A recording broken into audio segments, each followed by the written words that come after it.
কোন কায়েমবাদী স্বার্থের মধ্য দিয়ে বাংলাদেশে কেউ ক্ষমতায় যাবে, এটাই প্রজন্ম সহ্য করবে না। বাংলাদেশে যারাই ক্ষমতা যাবেন, এই প্রজন্মের পালসকে বুঝে, ছাত্র সমাজের পালসকে বুঝে, ছাত্র সমাজের সমর্থন নিয়ে তারপরে আপনাদেরকে ক্ষমতায় যেতে হবে। শহীদদের সাথে যদি কোনো গাদ্দারি হয়, আমরা বলছি আমরা এক একজন আবু সাইদ হয়ে যাব, আমরা এক একজন হাদি হয়ে যাব, কিন্তু এরপর শহীদদের স্বপ্নকে আমরা ধূলিসাৎ হতে দিব না। আমরা সরকারের প্রতি উদাত্ত আহ্বান জানাবো। জুলাই এবং আগস্টের বিপ্লবের মধ্য দিয়ে আপনাদেরকে সরকারে বসানো হয়েছে। আমরা এই কথাগুলো অনেকবার বলেছি। আপনারা স্বাভাবিক কোনো নির্বাচন, স্বাভাবিক কোনো প্রক্রিয়া ক্ষমতায় বসেন নাই। আপনারা আমাদের দেশের শত শত হাজার হাজার শিক্ষার্থীদের, আমাদের দেশের ছাত্রদের, যুবকদের, রিক্সাওয়ালা, শ্রমিক, এই রক্তগুলো, এই জীবনগুলোর উপরে আপনারা ক্ষমতায় বসেছেন। তাহলে আপনারা সেই ক্ষমতায় বসে যদি আবার সে ফ্যাসিবাদ কায়েমের চিন্তা করেন, অথবা ফ্যাসিবাদী কায়েমি স্বার্থকে যে এস্টাবলিশমেন্ট রয়েছে তাদেরকে যদি সুযোগ দেন, তাহলে এটা শহীদদের সাথে প্রতারণা ছাড়া আর কিছু নয়। আমরা তাদের প্রতি উদাত্ত আহ্বান জানাবো, এই রক্তের সাথে বেইমানি করবেন না। এটা শুধু পরকালে শাস্তি পাবেন না, এ দুনিয়াতেও আপনাদেরকে শাস্তি পাইতে হবে।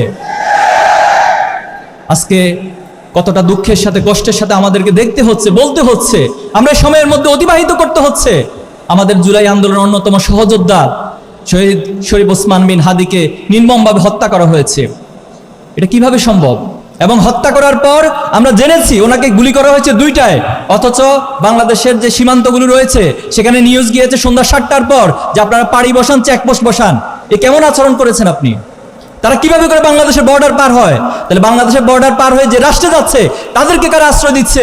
আজকে এই প্রশ্নগুলোর উত্তর অবশ্যই এই জাতিকে, এই প্রজন্মকে খুঁজে বের করতে হবে। আমরা কোনো ডিপ স্টেট এবং কোন কায়েমবাদী স্বার্থের মধ্য দিয়ে বাংলাদেশে কেউ ক্ষমতায় যাবে, এটাই প্রজন্ম সহ্য করবে না। বাংলাদেশে যারাই ক্ষমতা যাবেন, এই প্রজন্মের পালসকে বুঝে, ছাত্র সমাজের পালসকে বুঝে, ছাত্র সমাজের সমর্থন নিয়ে তারপরে আপনাদেরকে ক্ষমতায় যেতে হবে। শহীদদের সাথে যদি কোনো গাদ্দারি হয়, আমরা বলছি আমরা এক একজন আবু সাইদ হয়ে যাব, আমরা এক একজন হাদি হয়ে যাব, কিন্তু এরপর শহীদদের স্বপ্নকে আমরা ধূলিসাৎ হতে দিব না।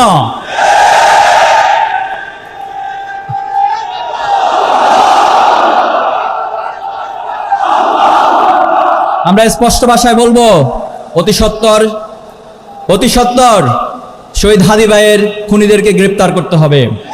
বাংলাদেশের সম্প্রতি তেজগাঁও কলেজে সাকিবুল হাসান রানা নামে একজন শিক্ষার্থীকে হত্যা করা হয়েছে, আপনারা জানেন, খুব বেশি আলোচনায় আসে নাই। কাদের হাতে হত্যা করা হয়েছে সেটাও এই জাতি জানে, কিন্তু দুর্ভাগ্য হচ্ছে মিডিয়াগুলো, প্রশাসন এই সাকিবুল হাসান রানার হত্যাকাণ্ডকে গোপন করেছে। এই রাষ্ট্রের জন্য আমরা জীবন দেই নাই, এই রাষ্ট্রের জন্য আমার শহীদ ভাইরা জীবন দেয় নাই। সাবধান হয়ে যান, আপনাদের উদ্দেশ্যে বলবো, সাবধান হয়ে যান, ভালো হয়ে যান। এই রাষ্ট্রের যে আকাঙ্ক্ষা, সে আকাঙ্ক্ষিত রাষ্ট্রকে বাস্তবায়ন করুন, তাহলে আমরা আপনাদেরকে সহযোগিতা করব। আর তার বিপরীত হলে অবশ্যই আমরা এই প্রজন্ম হাসিনাকে যেভাবে করে পতন করেছি তার চেয়ে ভয়াবহ লেভেলে আপনাদের পতন হবে বলে রাখলাম। সংগ্রামী উপস্থিতি, আমাদেরকে শাহাদাতে নিয়ে, আমাদেরকে মৃত্যু নিয়ে, আমাদেরকে গুলি করা নিয়ে কেউ ভয় দেখাবেন না। আমরা পৃথিবীতে পা রেখেছি শাহাদাতের তামান্না নিয়ে। এই পৃথিবীতে ইনসাফ কায়েম হয়েছে শাহাদাতের উপর দিয়ে, রক্তের উপর দিয়ে। আগামী দিনে বাংলাদেশেও শাহাদাতের উপর দিয়ে ইনসাফ কায়েম হবে।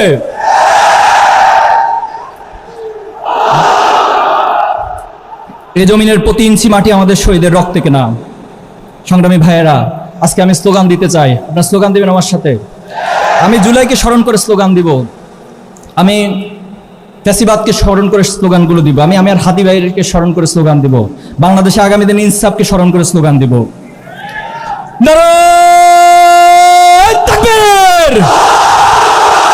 নারায়ে তাকবীর, ইসলামী ছাত্র শিবির জিন্দাবাদ, জিন্দাবাদ। কোটা না মেধা, কোটা না মেধা, দিল্লি না ঢাকা, দিল্লি না ঢাকা, গোলামি না আজাদি, গোলামি না আজাদি। বুকের ভিতর অনেক ঝড়, বুকের ভিতর অনেক ঝড়, আপোষ না সংগ্রাম, আপোষ না সংগ্রাম। আবু সাইদ মুগ্ধ, আবু সাইদ মুগ্ধ, আমার ভাইয়ের রক্ত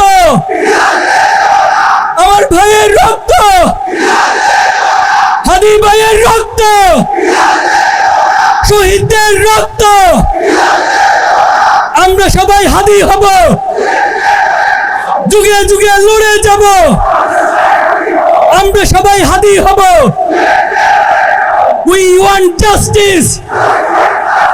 We want justice. Free, free, free, free, free, free, free, free, free, free, free, free. From the river to the sea. From the river to the sea. From the river to the sea. Inqilab, inqilab. Inqilab, inqilab. Inqilab, inqilab. সংগ্রামী ভাইয়েরা, আমরা এই জমিনে ইনকিলাব বাস্তবায়ন করে ছাড়বো ইনশাআল্লাহ। প্রিয় ভাইয়েরা, এই জমিনে ইনসাফ কায়েম হবে, ইনকিলাব কায়েম হবে। কিন্তু আমি ব্যক্তি যদি কোনো কারণে আল্লাহর কাছে প্রশ্নবিদ্ধ হয়ে যাই, যদি কাল কিয়ামতের মাঠে আল্লাহ তাআলা আমাকে কোনো প্রশ্ন করে বসেন, তাহলে আমার জন্য ইনকিলাব ব্যক্তির জন্য কোনো কাজে আসবে না। আল্লাহ রাসূলুল্লাহ সাল্লাল্লাহু আলাইহি ওয়াসাল্লাম একদিন সবাইকে প্রশ্ন করেছেন যে দুনিয়ার সাথে আমার কি সম্পর্ক।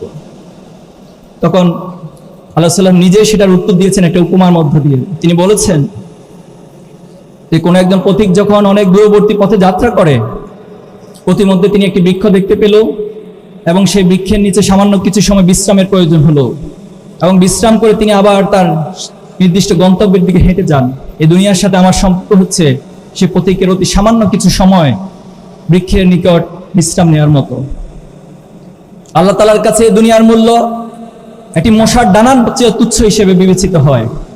আল্লাহ সাল্লাল্লাহু আলাইহি ওয়াসাল্লাম হাদিসে বলেছেন যে কোনো একজন ব্যক্তি যদি সমুদ্রের মধ্যে তার আঙ্গুলকে চুবিয়ে দেয়, চুবানোর পর যখন সে আঙ্গুল উত্তোলন করে, আঙ্গুলের মাথায় যে সামান্য পানি থাকে, আখিরাতের তুলনায় দুনিয়াটা হচ্ছে ততটাই নগণ্য।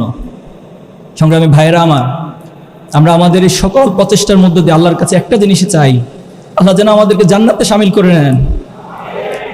আল্লাহ যেন আমাদের সকল কর্ম প্রচেষ্টাগুলোকে তার সন্তুষ্টির মাধ্যম হিসেবে কবুল করে নেন।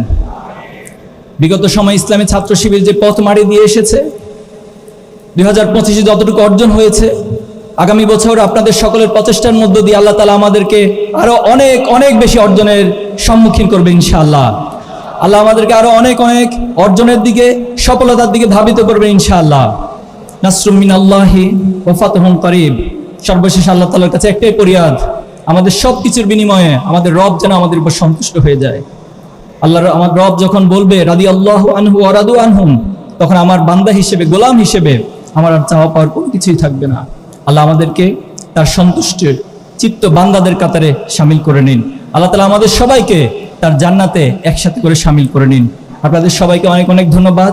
মোহতারাম প্রধান অতিথি থেকে শুরু করে যত ভাইয়েরা এখানে এসেছেন, কষ্ট করে আমাদেরকে সময় দিয়েছেন, সাংবাদিক বন্ধুরা এসেছেন, আইন শৃঙ্খলা বাহিনীর ভাইয়েরা রয়েছেন, আমাদের ভাইয়েরা এই প্রোগ্রাম বাস্তবায়নের জন্য গত মাসব্যাপী অনেক কষ্ট করেছেন, শ্রম দিয়েছেন। আমি সবার জন্য আল্লাহ তাআলার কাছে উত্তম জাযার কামনা করছি।